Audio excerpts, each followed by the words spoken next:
Are you a mentor? Have you ever been mentored by someone? I've always felt that mentorship is a gift because it is freely given. It's a way to pass on what we know for the betterment of another.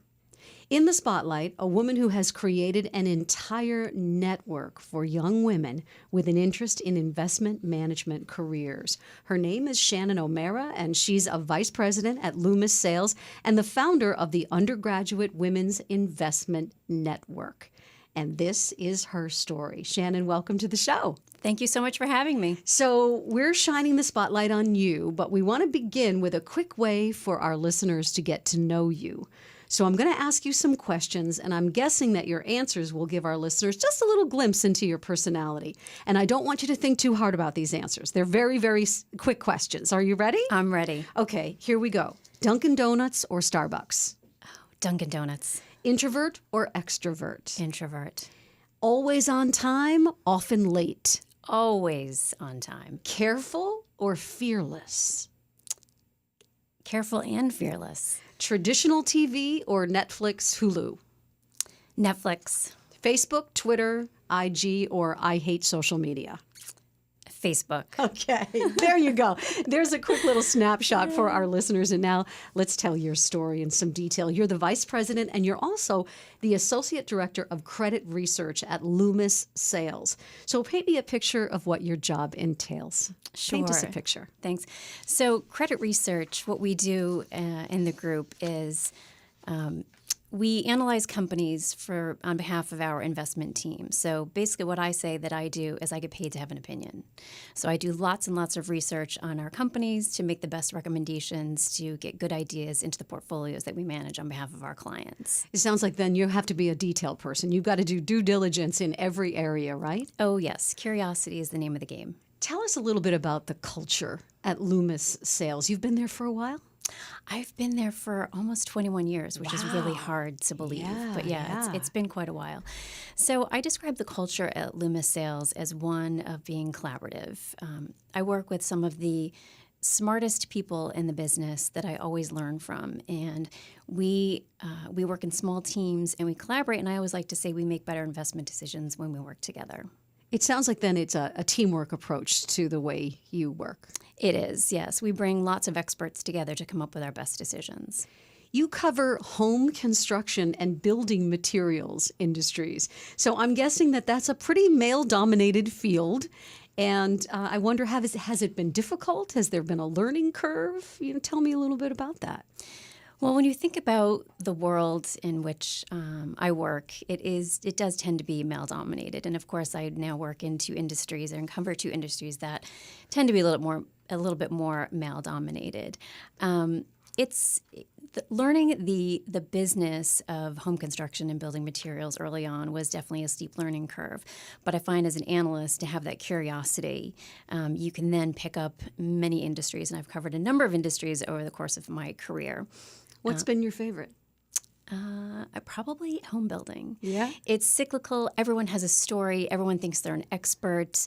Whenever I'm talking about sort of the national outlook for home building or housing starts, inevitably someone's going to tell me the story about what happened in their neighborhood or what they're seeing in their block. So it's always an interesting topic to discuss with my colleagues. So give us a little glimpse then. You're an analyst, home building, building starts. How are we doing? The economy seems to be booming right now. We're doing okay. We had a little bit of a rough patch in the second half of 2018 when interest rates got away from us and affordability started to pinch in a number of different markets.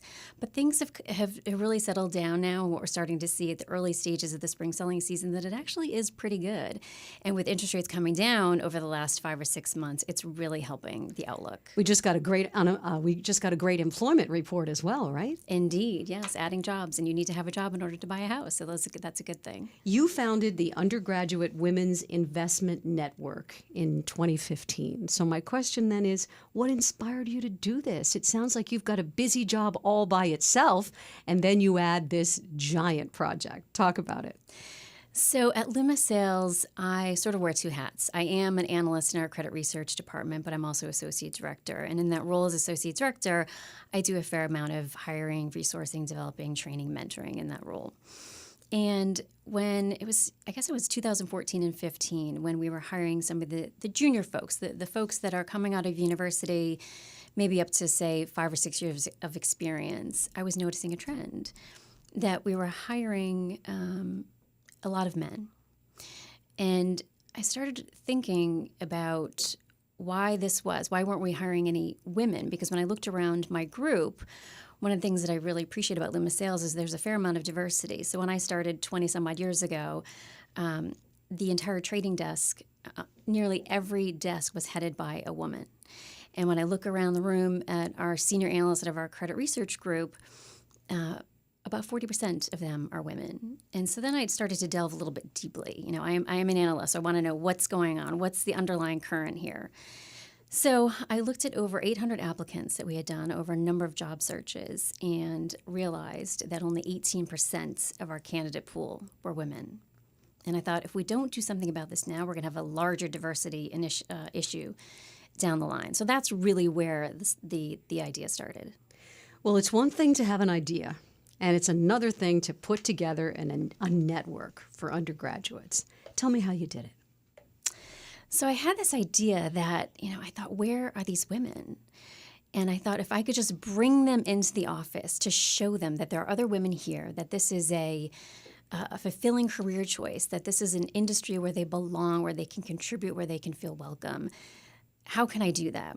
So as I often do, and I do believe it does take a village to do anything in my life, personally and professionally, I drew in a few people that I work with and said, hey, what do you think about this? And then I pitched it to an HR manager, and then I pitched it to my boss. And once I got a number of people to say, I think you're onto something here, Shannon. So then I pitched it to our CEO, Kevin Charleston.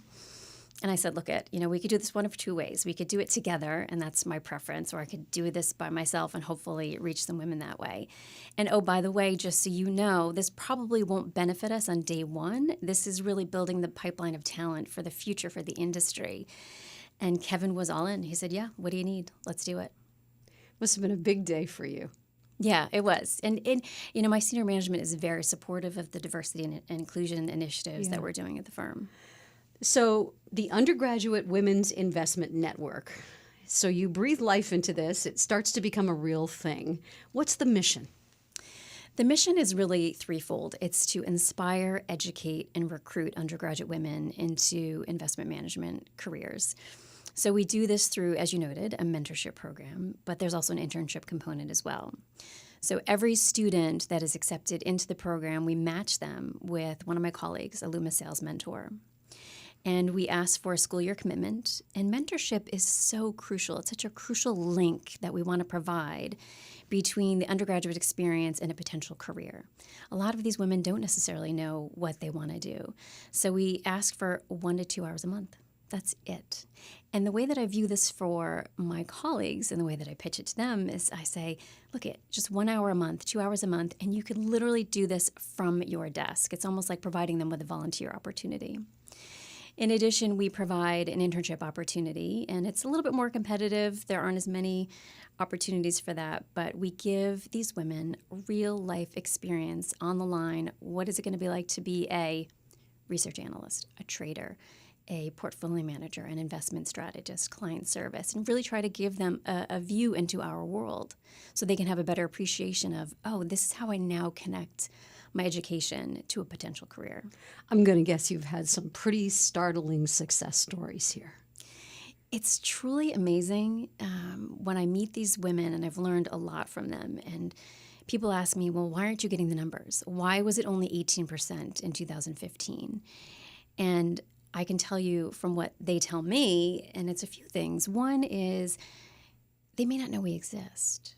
So investment management, they don't know it. And Loomis Sales isn't maybe necessarily a household name as it would be, say, one of the investment banks, which is where I started my career. Or they might confuse us with investment banking. And they have all sort of conceptions as to what that may or may not be. And then they tell me that it's intimidating. So they're in their finance classes or their accounting classes, and they're one of just a few women.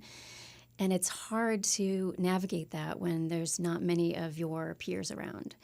So trying to dispel those notions that, yes, we do exist. If you can see it, you can be it. And that's what we're trying to do. I love that. If you can see it, you can be it. Who was your mentor and how did you make your way into this field? Oh gosh, I've had so many mentors over the years. I've had traditional mentors. I still have peer mentors. But when I started my career at J.P. Morgan in investment banking, and a group of us, young women, we decided that we wanted to start a women's network. And we were 1 or 2 years out of school. We thought, this sounds like a great idea. So we got an advisor in the firm, and we would schedule these and organize and plan these sort of town hall meetings with executives around the firm. And, I ended up leading one of these and met John Payne, and he was a senior banker in the credit group. And he says, Shannon, what do you want to do? He was the one who would ask me those questions, those, where do you see yourself in 5 years? Those annoying questions that you're like, I just don't know how to answer that. And he was the one who really sort of sparked the idea and started planting those seeds for me. And that's how I made my way into the business. Some people, when they're climbing the ladder, they push people away so they can just climb on their own and get all the attention. And it sounds to me like way back when, in the infancy of your career, you figured out we is better than I. Indeed. Talk to me about that. That is exactly it. And I get so much joy out of helping people. And I've been a mentor as long as I can possibly remember. When I was a junior analyst at J.P. Morgan and would be helping people coming up the ranks. And I think we can accomplish a heck of a lot more by working together than working apart. And what I learned early on is you can't do it alone. And I mentioned, I truly believe that phrase, it does take a village. And I learned that so many ways in my life. I was, I'm a determined person. I set high goals and standards for myself. And you get to a certain point where you realize I can't do all of this by myself. I have been a mentor for a very long time in broadcast. And I remember saying to one of my mentees, you are the icing on my cake. I learned so much from her. The gifts of mentorship just keep on giving. What has your experience been in that area?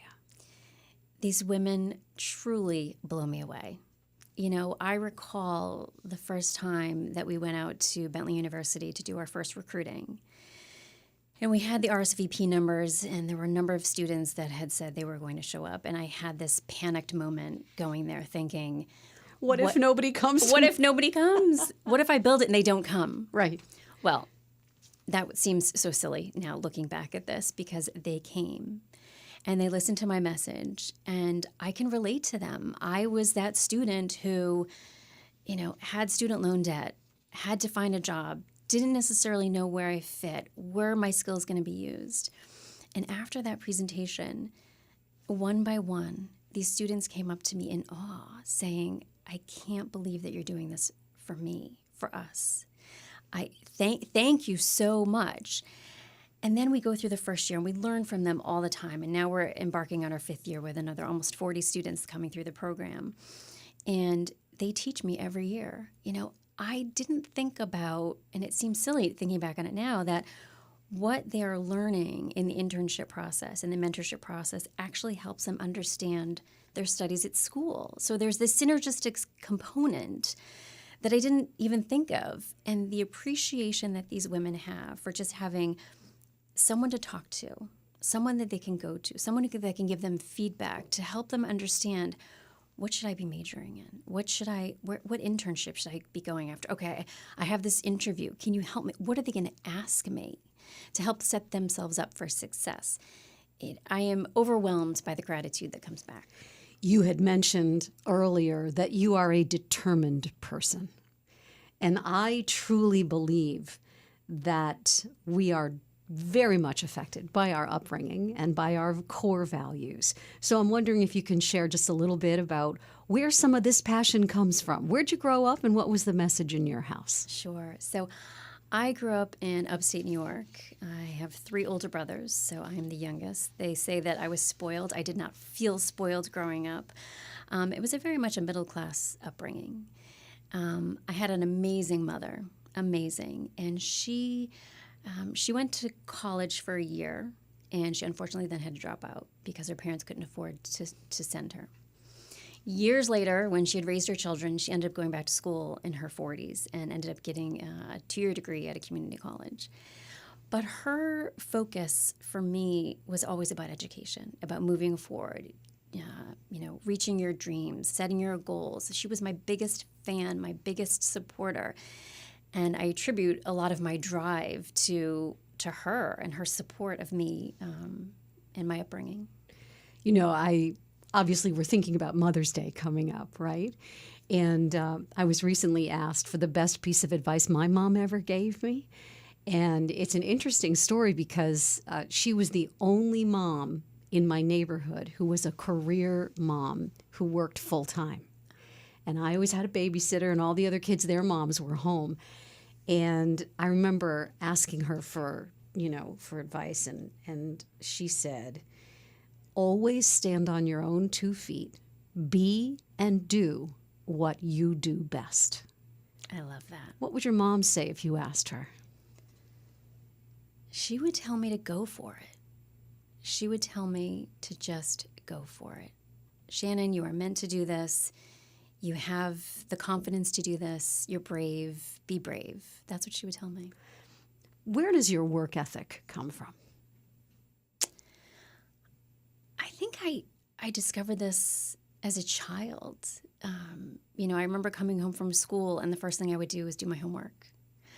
It was always something that I wanted to do. I wanted to make sure that I was learning, that I was getting good grades, that I was moving forward. It was, maybe I had the benefit of 3 older brothers to see what they did, observe some of their successes and their failures. And I learned maybe from that process. But it's something that I don't necessarily know if you can really teach that drive, that passion, that curiosity, but that is someone who I am and always have been. When an obstacle is in your path, how do you get around it? Obstacles, they're everywhere, aren't they? Yeah. Challenges every day. I would say that I'm someone who, it takes a lot for me to get really upset. So I am a thinker. I am not that. You're an analyst. You're a strategist. Yes. I'm pretty level-headed, so I'm always thinking about the what ifs, the upsides, the downsides. Like where is this going to go? And then just trying to think it through and problem solve, and trying to just blast it. That it's it's an obstacle, but I'm going to get over this. And how is it going to happen? You really are action-oriented, aren't you? Yes, I am. I handed you my 16 life lessons, which is a collection of some wisdom and some advice that over the years I've been blessed to receive from the nearly 700 women that I've interviewed throughout the course of my life. And I'm wondering which one of the 16 resonates for you today on our show. Let's see. I can tell by the look on your face that lots of them are resonating with you today. I would say 2 that really stick out to me, if I can pick 2, is stay humble. Relationships are everything, and then adjust your compass, but don't quit. And I think that gets to the obstacles. Relationships, we talked a little bit about it, that you can't do it alone. That you realize that you get to a certain point in life where maybe it's true grit that got you there. And unfortunately, I lost my mother when my first child was born, shortly after, within days, unexpectedly.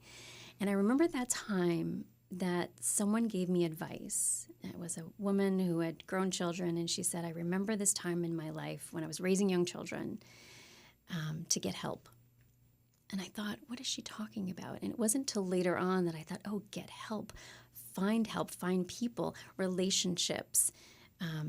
That makes all the difference in the world, because my life does not have, you win, the Undergraduate Women's Investment Network does not happen in a silo with Shannon O'Mara. It happens with all of my colleagues, with my CEO, with people at Luma Sales who volunteer to mentor, who volunteer to be on a panel discussion, to volunteer to host an intern. And the same thing with my work. My work is a team effort. that relationships and building those relationships with everyone, whether it be at work, in my community, that's how life happens. And it doesn't matter what field you're in, relationships are at the core of every business deal, every personal conflict that we might have. It's always about relationships. You had just mentioned the loss of your mom right around the birth of your first child. Can you tell me, how did you change when you became a mom? Oh, it's like before and after, right? It's like it's a whole new life. It's they come first. Everything else is almost secondary. You know, when I think about what's the most important thing in your life, you know, it's your family and your health. And yeah, it's life changing. You can't explain it. And I remember being pregnant, and people would try to explain to me what it was going to be like. And you thought, oh yeah, that's your experience. My experience is going to be different. And then it happens, and you think you can't imagine the love that you instantly feel with this person that you've just met. How many children do you have now? I have 2. And did your heart multiply when the second one came along? That's what my daughter talks about all the time. She says, no, Mom, your heart doesn't divide in half. You just grow a new one. It's interesting. When you have your second, you can't think, how am I going to love another person this much? And then suddenly you do. So my daughter is 16 and my son is 14, and they're just awesome. What's your message to your 16-year-old daughter as she starts thinking about what she wants to be and do in this world? I want her to know that there are no limits to what she can dream, what she can achieve. You know, gender doesn't limit her dreams, that she can do anything. I want her to be able to find her passion and live it to the fullest. Do you believe in the work-life balance? So balance, I think, is the word that I often struggle with, and it's not necessarily so much balance as I believe it's integration. That, you know, life is busy. And life is hard. And it's hard. And it's hard to balance, you know, as a single mom, as full-time working and doing all the other things that I do in my life. But it's about surrounding yourself with people and systems in place that can allow you to show up fully, whether it's at work or whether it's with your family. You know, you just mentioned and shared that you're a single mom, and I was a single mom for 15 years of my life.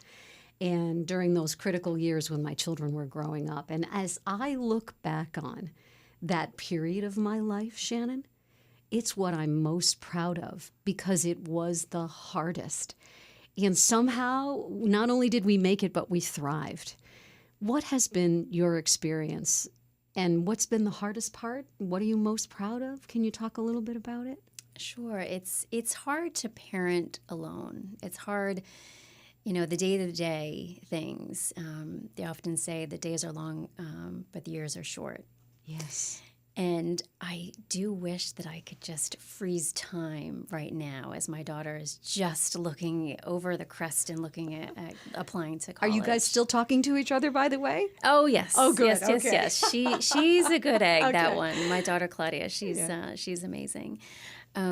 So I think these challenges in life, they teach you a couple of things. One is the strength that you have and resiliency. And, you know, life doesn't stop. You know, you have these 2 amazing children. I've got a wonderful career. I've got my health, and you keep moving forward. What is the best piece of advice from a career standpoint, maybe within your niche, that you've ever received? And can you pass that along to someone who might have an interest in going into your field? I think it's be brave. I have a wonderful colleague and friend who shared her mantra with me a couple years ago, which is, I have to get comfortable being uncomfortable. So she says she spends a lot of time being uncomfortable. And I think we grow when things are uncomfortable. You know, to be brave. You know, I think about my journey and coming, you know, when I was a student and then at JP Morgan and on to Loomis Sales, that earlier in my career, I wish I would have been more brave, taken more chances. We only learn when we're brave. Right. And it's, I just listened to the Brene Brown Netflix special, and she says, choose comfort or choose courage over comfort. And that's what you try to do, because that's how you grow, right? You grow when things are a little bit uncomfortable. Sometimes you have to jump. Yes. And know that the ground will be there. Yes.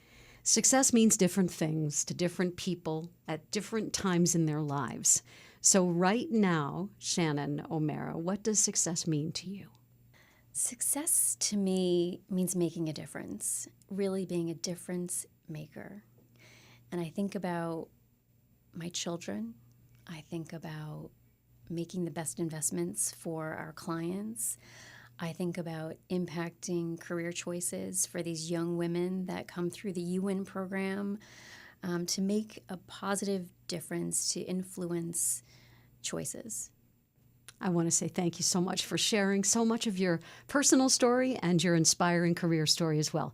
Thank you so much for being our guest on The Story Behind Her Success. Well, this has been a true honor for me, so thank you so much. Thank you.